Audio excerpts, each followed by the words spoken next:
So, speaking of Wuthering Waves, I do plan to stream that tomorrow. Now, what time I will start? It'll depend because I am expecting somebody, uh, a guest that I have to entertain tomorrow. I'm not exactly sure what time they will be able to arrive. It's more for business, really. So, because I took a leave from work tomorrow, because of that. But it also happens to coincide with the start of the closed beta. So if you want to join me as I go through Wuthering Waves, just keep an eye on my YouTube or Twitch. I'll be streaming on both of them probably. And I will give a notification on the Discord when I go live. But for now, while we are waiting for that to happen, they dropped the opening cinematic for Wuthering Waves. So, all right, I guess let's give that a look.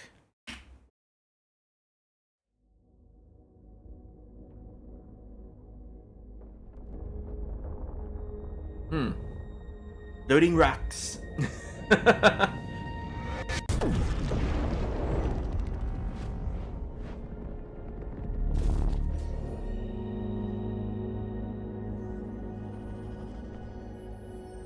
Okay. I remember mentioning this in one of the other streams, but like, I was like saying like this is the goddess you meet. Oh fuck.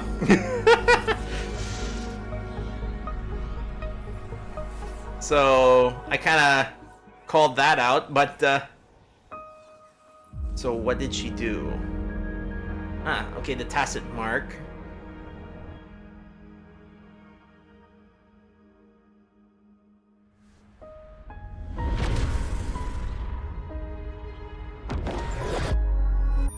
And at least it seems like she's not out there to kill you. Unlike the other unknown entity that we may be familiar with.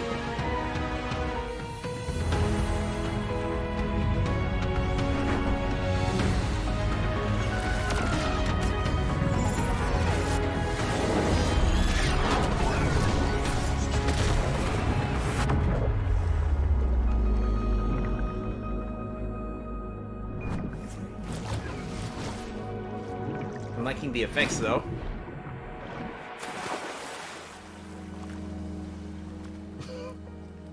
You wake up. Huh?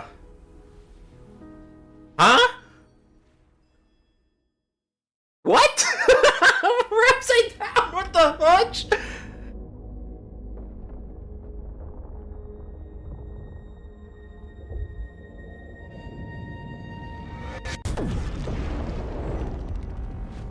Oh, okay, so they're showing... Oh, that's cool. They're showing both versions.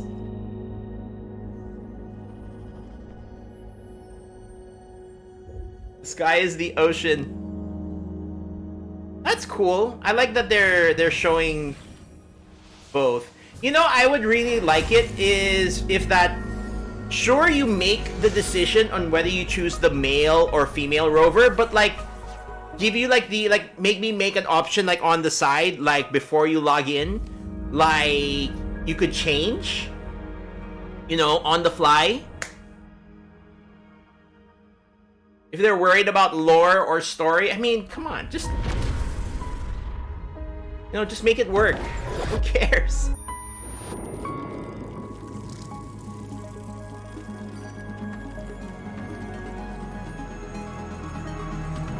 What can I say? I guess I'm spoiled with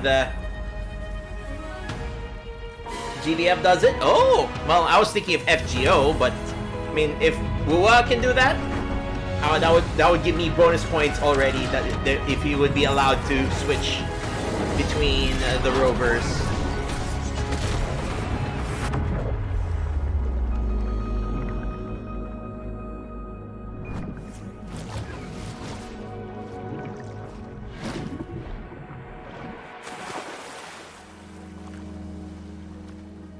But I swear, like I was not expecting I was not expecting that. I was like, why are we upside down? That's cool. That is cool. And that's a nice view. I will say that is a nice scenery. But yeah, that's the opening cinematic. I am so looking forward to the really looking forward to the CBT tomorrow. So let's take a look at what they also said. This was published 2 days ago. I have already read through it, but I wanted to go over it after watching that cinematic. So, greetings, Rovers. It's been a while since the previous Wuthering Waves beta test. Yes. First and foremost, we would like to express our gratitude to each and every one of you who have been following and supporting the development of Wuthering Waves. During this interlude, our team has made extensive changes. So if you have seen like the, what was that, 30-minute long video on the changes that they have done, they pretty much go over that a bit here with this developer message. Before you embark on the next round of testing, which starts tomorrow, we would like to share with you a summary of our development process over the past 10 months. And also a few sneak peeks of some of the new content that will be featured in the second closed beta test. So, story revision.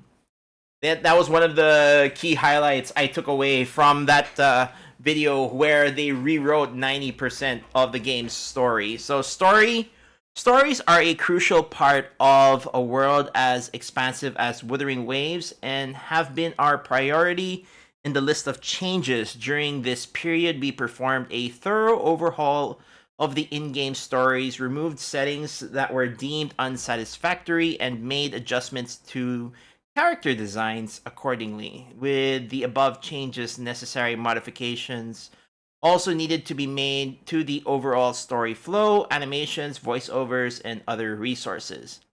In this iteration of the test, we have implemented a skip function. Oh, nice. So I'm assuming if at least the early use I would see of this skip function is for the people who may do re-rolling for Wuthering Waves. I honestly I don't know if I would. Me personally, I probably might not, but we'll see. Depends on how fast it would be, or how friendly the gacha will be. The beginning gacha. So, which aims to improve the player's overall speed and pacing when experiencing some story missions. In addition, the inclusion of Resonator's story missions for Jian and Ling Yang. So Jian is the dragon guy, and Ling Yang, I believe, is the guy who carries the lion head thing, dancer thing.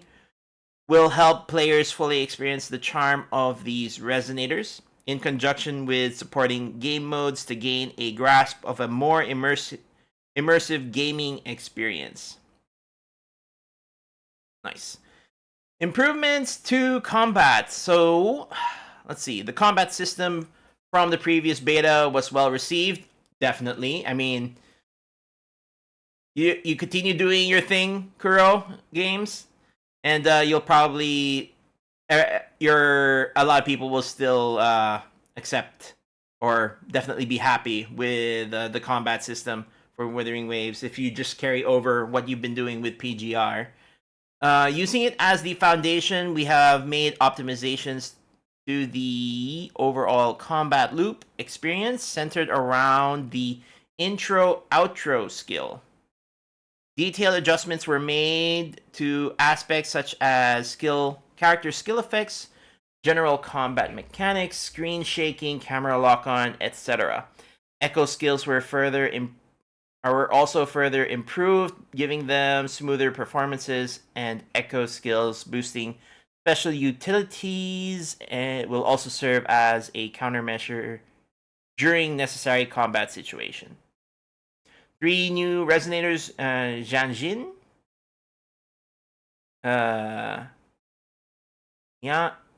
Ling Yang, and Calcaro. Calcaro is the new name of Kakarot. They changed his name. That's basically the Sephiroth-looking character guy.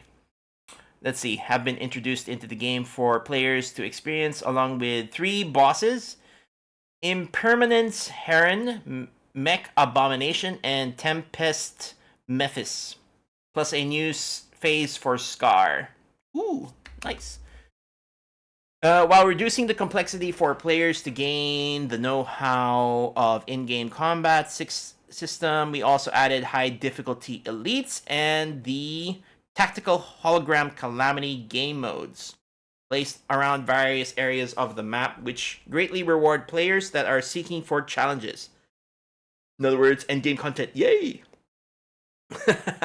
Our goal is for players, regardless of skill level or appeal for action games, to become engaged as quickly as possible and fully experience the smooth and satisfying combat Wuthering Waves has to offer. Graphics quality improvements. The adjustments to the in-game visuals introduce more comfortable and polished appearance. I would agree. Internally, the team implemented a more detailed atmosphere tier system to address the player feedback of visual fatigue experienced from the previous test. So, visual fatigue. I'm assuming that when they say visual fatigue, everything looks bland and samey, maybe? Like there's not much variety to the different areas. That's a one way. I haven't heard that that kind of a description. Okay. Thus, focused optimizations were put in place to model rendering, shapes, special effects, clothing designs, etc., based on characters' appearances. Definitely, I think the characters have definitely improved since their first unveiling. Jixia, pretty much the most most overhauled in terms of design, I would say. During this test, players have the opportunity to witness and be immersed in weather phenomena like etheric sea, celestial anomaly, retroact rain, unique to the world of Wuthering Waves. In specific areas, distinct design sceneries may have been placed by combining our concept designs, hoping to bring players a different experience. Okay. But yeah, like looking at the this picture alone, yeah, they've definitely made a lot of changes to the world. I mean, this, who knows if this is like the exact same area, but like from like the early videos I've seen, like a lot of it is just pretty much gray or brown. So we're seeing a lot more greens, more colors, so that's great. Um Although I hope they don't stray too much from their original vision, to give their own to give their game their own unique flavor or visual design. So optimizations to echoes and new game in-game events. Compared to the previous test, we included a dedicated tutorial guide for the ecosystem. Okay. While also lowering the difficulty of discovering and obtaining echoes. After obtaining an echo for the first time, the chances of re-obtaining it in the same tacit field will be increased the more you challenge it. The current Echo kit adopts a tag-based system, which makes it more versatile for versatile combinations and strategies based on circumstances.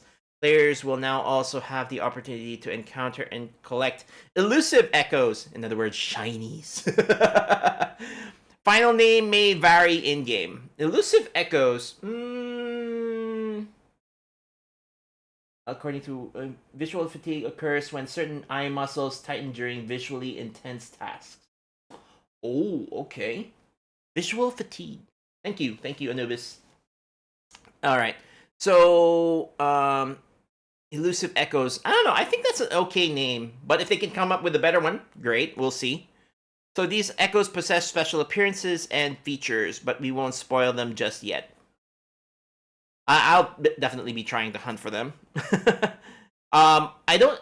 But when they say we won't spoil them just yet, does that mean they're not going to be included in the second closed beta, or they're not spoiling them here on this developer note?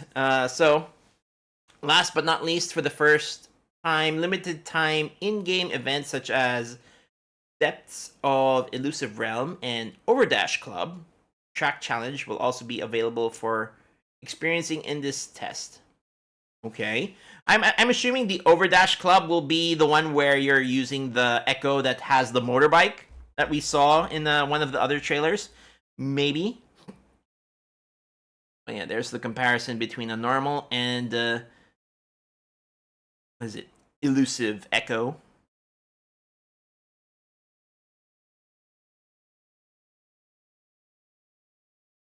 Wait, what?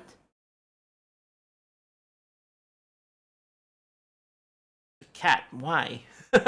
Okay, anyways, as the in-game is currently in its development phase, some of the content players experience are still work in progress builds, which may lead to unpleasant gaming experiences, of course. Players will find some voiceover content for the character and storylines absent within the game, which makes sense, of course, because they rewrote the story. So I wouldn't be surprised if some of the voiceover had to be replaced and is not available for this build of the game in closed beta 2.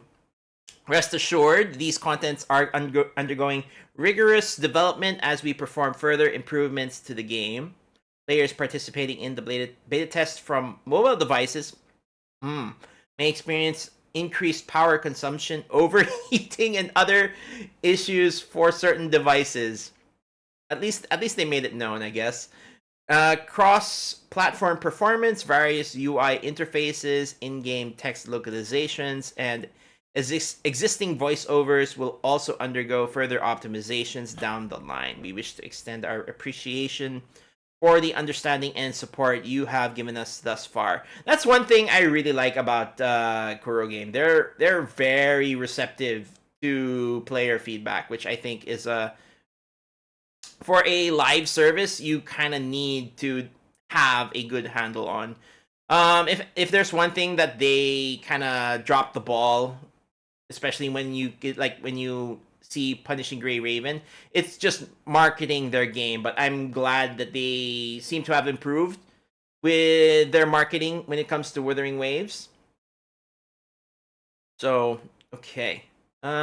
We are deeply aware that the game still has many shortcomings, and your feedback and suggestions propel us to strive towards the goal of presenting a game enjoyed by all rovers as we continue to carry out new features and enhancements to the game. Stay tuned to future development message.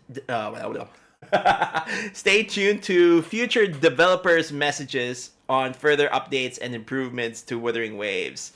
So yeah, great, and yeah, I am definitely anticipating the closed beta for tomorrow. So yeah, if you reach this part of the video, thanks for watching, and yeah, I'll see you on the next video, or maybe on stream when I'm playing Wuthering Waves. See you, YouTube. She just got oh yeah, she does look like Lucia. Just give her ponytails. Wait, where's Lucia? Let me.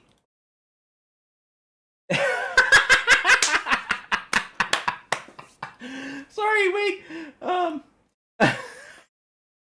I forgot she has this. The halo. And the hair doesn't match, but I mean, come on. That looks even more similar, right?